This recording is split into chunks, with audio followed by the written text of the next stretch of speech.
What's going on, everybody? I'm back. I know it's been a super long time, and you know what? Like, with school is like it was really hard and stuff. But I'm back. I'm here. I'm ready to go. I've said that the past 87 times, but I'm for real here. And today we're gonna be discussing the new edition of Season 5. Blizzard has definitely been hard at work. They have introduced a new player named Lifeweaver and fixed all the bugs that came with that. Trust me, there are so many in this video. It's really not even funny. In today's video, we will showcase how much has been fixed and showing who's gonna be meta for this season. Cause we're it's just yeah. So my beautiful Hanzo gameplay. Yeah. So in this video, we're gonna be discussing the meta and giving you all the info to this season's meta. So I'll see you in a sec. Starting off, we have Junker Queen. So we're just gonna really start with the hero changes, but first we have Junker Queen. I forget what ability is. I think it's F. Her thing only gives 150 health now instead of 200, so that is a little bit of a nerf for her. And yeah. So now we have Roadhog. There wasn't much of an increase in anything with Roadhog. All that was increased was his take a breather ability. So as shown here, ready.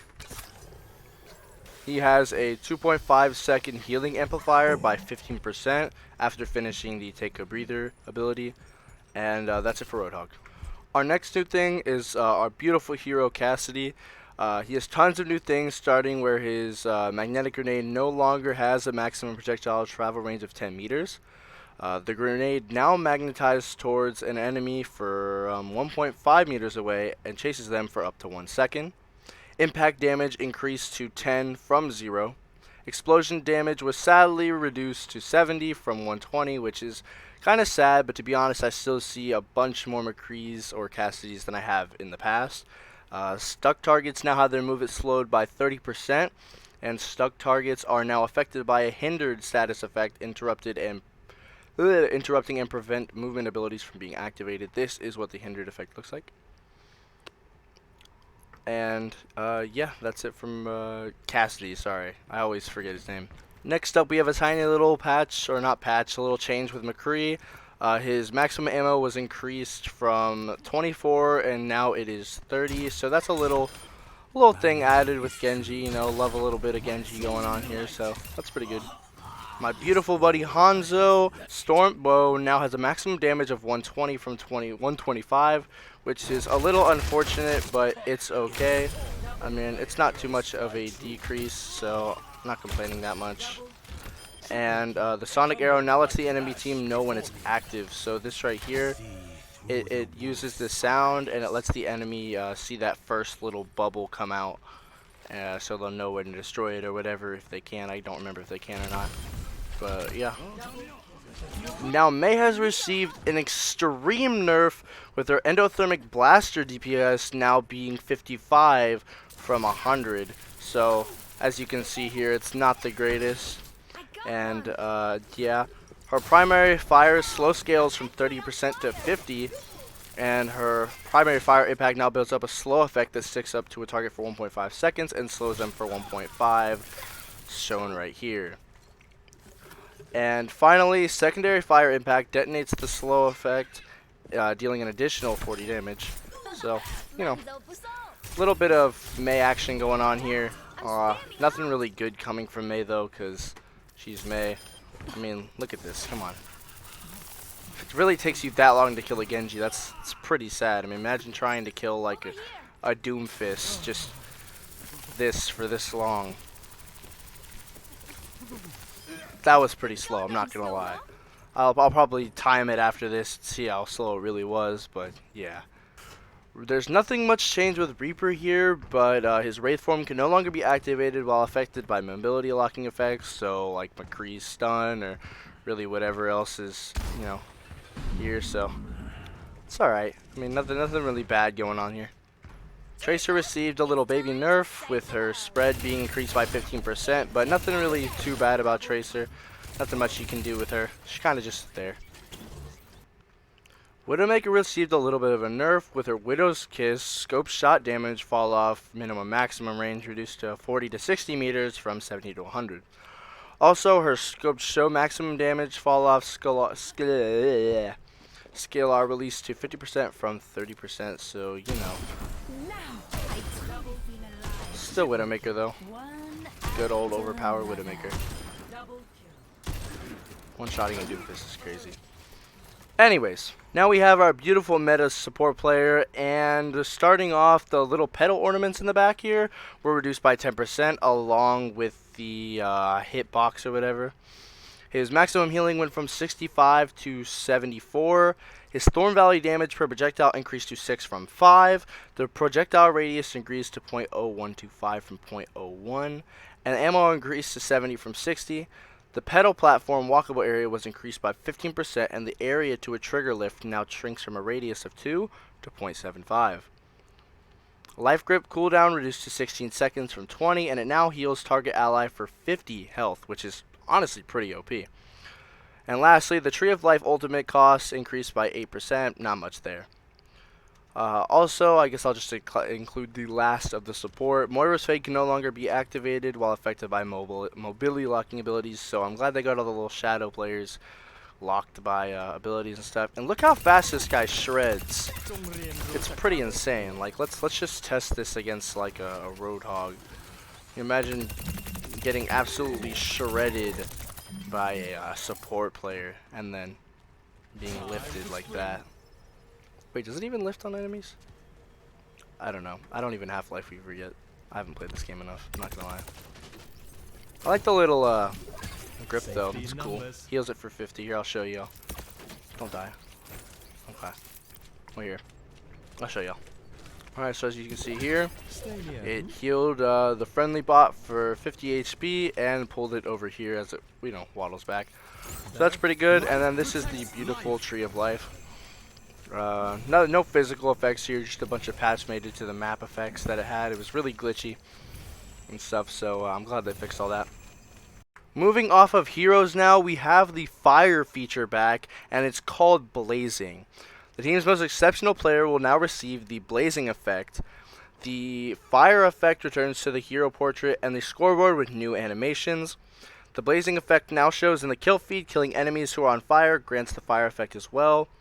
Players can receive the Blazing effect from all of the following: eliminations, damage, mitigated damage, saves, healing, assists, capturing objectives, boosted damage, and crowd control. So that's a pretty cool feature. Here's a picture of the fire effect right there. It's pretty cool. I'm glad they added it to the kill feed and everything. It makes it a little cool effect and shows who's, you know, not sucking. So that's awesome. Along with that fire feature, they put competitive mystery heroes back into the game and competitive challenges. So go ahead and get your comps XP up and have fun. I'm going to go through some of the bug fixes so y'all know what's been fixed. So in general, Life Weaver platform ping VO not playing. They fixed ping stems not appearing for last seen pings with no line of sight. Fixed the Life Weaver tree and platform from appearing as enemies when directly pinged by allies. Disable ping wheel movement shortcut for controller. Disable locking the crosshair in place for controller when the ping wheel press delay is active. Fixed performance issues some consoles were experiencing. Healing projectiles now make contact with targets who are phased out, like Moira's Fade, Reaper's Shadow thing. Fixed an issue on ultra-wide monitors that resulted in black bars appearing on the edges of the screen. Fixed the bug that prevented the end of match flow not playing for the top 500 players. And fixed the issue that caused Antarctica's Peninsula's image to be missing from its entries in the history menu. That's it for the general bugs. Let's get into the audio. Only audio fix they had was they needed to change the audio reverb settings, and that's it. Now we have the maps. On the, I don't even know how to say it. I'm not gonna lie. I'm a fake Overwatch player. No, I'm joking. But the Coliseum map thing, they fixed an area of the map that allows players to leave the playable space. On Hollywood, they fixed some hay bales that did not correctly block Diva's self-destruct damage. On Kings Row, they fixed a bug that allowed some gameplay elements to be placed inside the bus and the taxi. On Lijiang Tower, fixed an area in Night Market that allowed players to stand outside of intended map boundaries, and they fixed a location that allowed Torbjorn to almost completely hide his turret. In Nepal, fixed some drums on the map that players could become stuck on. In Numbani, they fixed the vines hanging above the tunnel, the one just before the final point, having collision and blocking projectiles and explosives. And on Oasis, they fixed several areas Kiriko could become stuck when using Swift Step. Now we have some hero bug fixes with Ana. It fixed the bug with Sleep Dart not counting toward the accuracy stat when performed as the final blow. Baptiste fixed the bug with the Immortality Field not correctly displaying its active cooldown through hero swaps. Doomfist fixed an issue that allowed stun targets of Rocket Punch to escape the stun early by jumping after being hit. Fixed an interaction between Tree of Life and Meteor Strike that allowed Doomfist to be healed while not in the field of play. They fixed an interaction that resulted in Doomfist Rocket Punch doing no damage to Lifeweaver's pedal platform. Fixed an issue with Power Block not reducing the area of effect damage correctly, and fixed an issue with Power Block was being incorrectly applied to Junker Queen's bleed. With Diva, they fixed a bug with Diva's primary fire, increasing its rate of fire when it was set to the mouse wheel. And Echo, they fixed an interaction with Duplicate destroying the Duplicate's ultimates when Duplicate ends.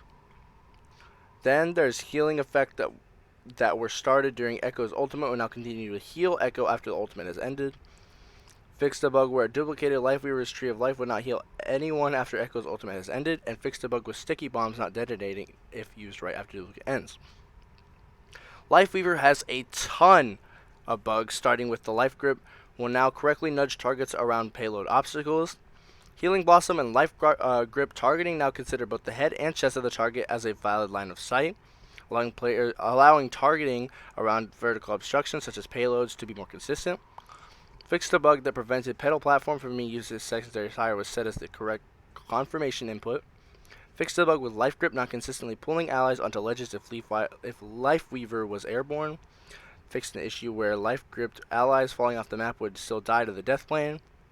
Fixed the issue that resulted in a friend's Lifeweaver pedal platform highlighting red when pinged. Fixed an issue that prevented Lifeweaver's footsteps from playing sound when crouched. Resolved a bug that prevented an Tree of Life from being placed on an enemy Torborn turret and now destroys the turret. And fixed a bug that allowed Tree of Life to be attached to the push bot and pulled along. That was an insane amount, and I'm sorry that I have to talk so much. I think we need a different change of scenery, so let's go with our old friend Reinhardt. I wish they put skins in here. I'm not sure how to do that. Anyways, now we have Mercy. A resultant issue with Resurrect not retaining cooldown through hero swaps, and they also fixed a bug where Mercy wasn't properly resetting her Guardian Angel cooldown when entering Valkyrie. Orisa, they fixed a bug where Orisa would use the animation for receiving critical shots for all damage received. Ramacha, they resolved an interaction with Nemesis form and Annihilation that sometimes resulted in the ultimate not performing damage and lifesteal. They fixed an issue where block was being incorrectly applied to Junker Queen's bleed. They fixed a bug with block that prevented it from correctly stacking with Anna's nano boost. With Sojourn, they modified the screen effect applied by an enemy Sojourn's Disruptor shot to apply more accurately, making it easier to tell when you're taking damage. In Sombra, the Translocator can no longer stick to loose objects on the map, like a basketball, and they fixed a bug that prevented Sombra from hacking pedal platforms in FFA Deathmatch. Torbjorn fixed an interaction between Lifeweaver and Torbjorn's swords that allowed them to be placed on walls. And for all of you Workshop players, they fixed a bug with the set ability cooldown charge resource not working for all abilities, fixed a bug where the communicate action did not work, fixed a bug where set ability 1 enabled action did not work for Orisa, fixed an issue with set ammo and set max ammo not working for all heroes, and the is communicating condition is now functional. That's all for Overwatch 2 Season 5 patch notes. More patch notes will come out at a later date, and I will release a video on all the newest patch notes because I just love updating you guys. I hope this will help, and I hope you guys absolutely dominate with this beautiful new character that's definitely OP. And yeah, I mean, just look, he has a dash, he just tears apart Reinhardt. That's just not fair. Well, anyways, I'll see you guys in the next video. Make sure to subscribe, like, and comment for more. If there's any different things you want to see in this video, please let me know because I am just starting out again and I really need extra tips. So I'll see you guys in the next one. Bye-bye.